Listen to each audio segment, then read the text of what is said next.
Hey guys, Buzzard here, and I'm doing a legacy deck today, once again on Tapped Out. This is for Reanimator, and keep in mind this is a budget Reanimator deck. I am not splashing blue, I'm splashing green, and I am not playing Force of Will. If I was actually wanting to play competitive legacy, I would play Force of Will, but I don't. So, this is still a budget deck. I'd say it's just around $300, and if you take out Entomb, it costs way less. It drops a ton of money. It drops like $120 just by taking out Entomb, because we play 4 of Entomb, and it is the best card in the deck, pretty much. It's 1 mana, search your library for creature card, put that card in your graveyard, then shuffle your library. But basically what Reanimator is it's a deck that aims to put giant creatures into your graveyard, and then reanimate them. There are different variants of the deck. I believe the standard version, it's not currently in standard, but it was in standard around Return to Ravnica, like that block, using like Restoration Angel or something like that. But it's that was a bit weirder deck than this. This just aims to put them in the graveyard and then use 4 main cards, 3 I'd say main, and then I run 2 of another card that has some pretty good uses. So the cards that I use to put cards into the graveyard is Entomb. I run 4 of it. It's a $30 card, but it's only $9 in Magic Online, so this is a significantly cheaper deck in Magic Online. And I already told you what it does. And Pugilism allows you to discard a card to give it flying until the end of turn, and then Threshold, 7 or cards in your graveyard, it gets +1/+1 and can't block. Useless, I've never used that ability ever. That's not going to do anything for you. So these allow you to discard large, very big creatures, such as the best one actually is Brand. A's for black for a 7/7 flying lifelink and pay 7 to draw 7, and he's significantly more expensive in Magic Online, being $33.37 or tickets and $13.52 in card form. So I play 2 of him. Normally you should play 4, but again, I said this is a budget deck. You can probably take out something really stupid like the 2 Desolation Twins to put in 2 more Disciplines. And I'd say a Chroma is probably the next best thing, because she's, mana cost again doesn't matter, but she is indeed 8 mana again for a 6/6 flying, first strike, vigilance, triple, haste, protection, black and red. She's just super quick, and she beats down the if you're ever running into any decks that play a lot of counters, this deck kind of gets ruined. So that's why obviously you want to play Force of Wills and everything, so that's kind of annoying. But I'd say that's the next weakness. My sideboard right now is terrible, so you can probably do stuff with that. Like, you might even want to mainboard the Overgrown Tombs and mainboard, say, a Deathrite Shaman, just to put in stuff on the sideboard. Then another big bomb is a new bomb, Desolation Twin, 10 mana for a 10/10, and when you cast it, put a 10/10 Eldrazi creature token to the battlefield. I think that this works. I'm not sure if it does, because it allows you to swing for lethal on turn 2, but I'm not sure if it does, so in the comments put if it works or not, because it is when you cast it, so I don't know if reanimating it counts as casting it.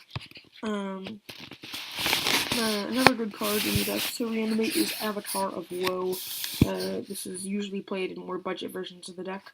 Obviously, if you are on a super budget, you can like take out Bristlebrands and maybe put in some more Avatars of Woe. I mostly base this off of the Graveborn deck, so that's why there's 2 Avatars of Woe in here. Avatar of Woe is 8 for a 6/5. If there's 10 or more creature cards in all graveyards, it costs 6 less to cast. It's a 6/5 with fear and taps to destroy a target creature. It can't be regenerated.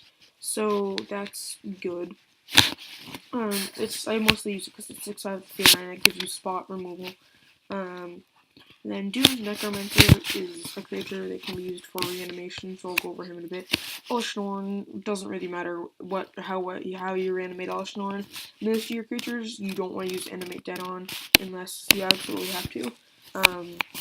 Because Reanimate Dead does give them -1/-0, but Elishnorn you're never going to be attacking with her. He's just there to wreck your opponents and essentially be like constant languish on your opponents. Most legacy decks will not like having her or even scoop at her. Like budget red deck wins, I believe. This kills everything up until Goblin Guide, and even some of the Eladons, I believe. I don't remember if I played them or not. But this Delver kills Delver of Secrets. Well, I mean, kills the flip side of Delver of Secrets. And kills all the Delver of Secrets. This just does a number on most other legacy decks, and it gives you 50% plus you as a bonus. And choose Vigilance, but that's not really relevant. Then Gristlebrand, obviously best card. Jinglexus is just worse Gristlebrand. I guess Ace Points maximum hand size reduced by 7 is good. But not really going to be using Jinglexus. Pathways of Wulmog, again, this is a budget, you should probably take him out, but he's a 9/9 with Annihilator 3, can't be locked up by 3 or more creatures, so super duper awesome. Sheldred allows you to I'm not going to really go on meta cost, unless it's like a card that is reanimation. Any big creature, never really going to hardcast it. Sheldred, pretty useless mana by its cost. 6/6 small block though. And she's reanimation on a stick. She allows you to return her creature card from your battlefield, and the sacrificing. Her mana cost makes her not the greatest card, because she is 7 mana. But when you are able to reanimate her on turn 1 or 2, and then just use Putrid Imps and not even have to use your animation spells, that is amazing. A very good card. And then Teneb is just worse Sheldred. Is a 6/6 flying and allows you to pay 3 and put target creature card from graveyard into the battlefield under your control. This is mostly good when you're playing against decks that you can use stuff like some versions of the deck will use Cabal Therapy. I believe if you want to use Cabal Therapy, you should probably take out, say, the Desolation Twins and put into Cabal Therapy. If you're going to Cabal Therapy, always Cabal Therapy for Force of Will. Usually that's the main thing you want to do if you're playing against a deck you'll first. Or Cabal Therapy against Counterspell or Daze. If you're going to play Cabal Therapy, this is a much better card because it does allow you to reanimate their creatures. And that's good.